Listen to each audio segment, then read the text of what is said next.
Hi, my name is Newell Davis with World Composting, and today we're going to discuss creating a bin for somebody else to use. So I'm in a situation where one of my friends that lives close by would like to start composting his food scraps like I'm doing, but doesn't really want to manage the bin. He really wants me to sort of come over and help him with it, manage it, make sure he doesn't just kill off everything, make sure it works so he continues it, because he really does care about the environment, and he knows that just throwing all of his food scraps in the trash isn't the best idea. So we're going to change up how I design some of my other bins. Now, he doesn't want a big urban worm bag yet. He wants to kind of try it on a small scale, but not quite as small as I had it with the 10-gallon bins. So I've designed a different system here for him to use that I think I can go over and help him with, but at the same time, he can do most of the work himself, and I can just kind of monitor it. So let's take a look at what I've designed here, and I'll show you what I plan on doing. It's not fully finished yet, but it's pretty close. So I'm going to pull this camera down here. All right here. So this is my standard, or what looks like my standard Rubbermaid bin, but this is actually one of the 18 gallons.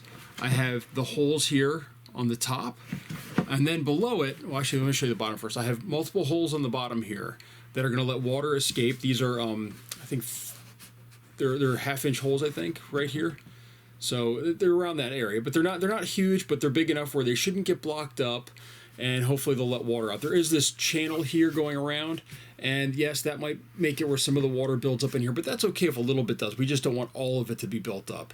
So this will hopefully let it air out. If there's a chance, I might at some point drill a hole in the side here and maybe run a pipe through here to kind of make sure that there's more airflow, but for right now, this is what we're doing. So this, though, is going to nest inside of, instead of another 18 gallon, this is one of my 10 gallons that I had. So, and what I have in here to make sure that this 18 gallon that I have sitting over here stays off the ground is I have wooden blocks that I've painted and I've glued down. Now this one, the glue didn't work for some reason, so I'm gonna have to re-glue this one. But the idea is that this is gonna be in the bottom. The paint on this will hopefully prevent it from having any issues with rotting out because of the wood. And then I'm going to have this on top.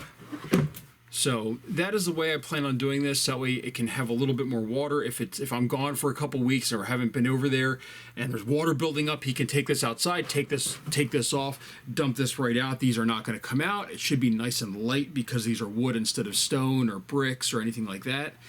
And it shouldn't be too bad for him. Now the question is how do I set up the inside? And I feel like it needs to be something that's a little bit different than I've done in the past. So I have... this is a bin that I'd used in the past, which is why it's dirty.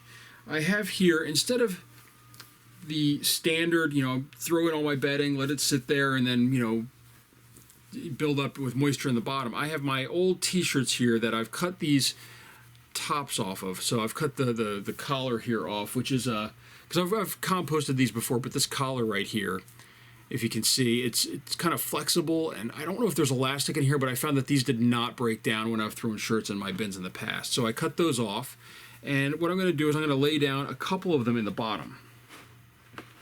Okay, and actually what I'm probably going to do is just have them go up the sides a little bit, make sure they're out.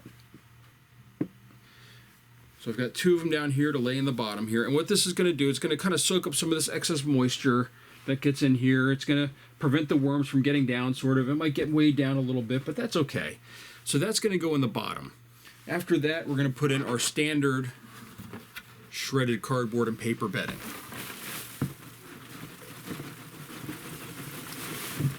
All right, we're going to put in quite a bit of that. Now, I will wet this down, I think, before I take it over to him. But right now, what I plan on having now is actually, with that, I'm going to have another single shirt layer. All right. Now what this is for is what I really would like to have him be able to do, is I'm hoping this will work, is that he can pull this up. He can kind of keep this, we can put some more paper on top, keep these arms on top though, and then he can pull it up and put his food scraps underneath the shirt and then lay it back down with some bedding on top. And I'm hoping that will prevent fruit flies, but also make it really easy to use. So what I plan on doing is throwing some more bedding on top of here. Some more of this just paper will just be right on top. And then probably even on top of that, I will either have another shirt which I have ready to go in, or I might put some burlap on top, which will allow a little bit extra moisture to kind of wick out through the top. And then on top of that, you of course have your lid, which I do not have holes in the lid, so in case you put something on top, you know, but there are holes in the sides here.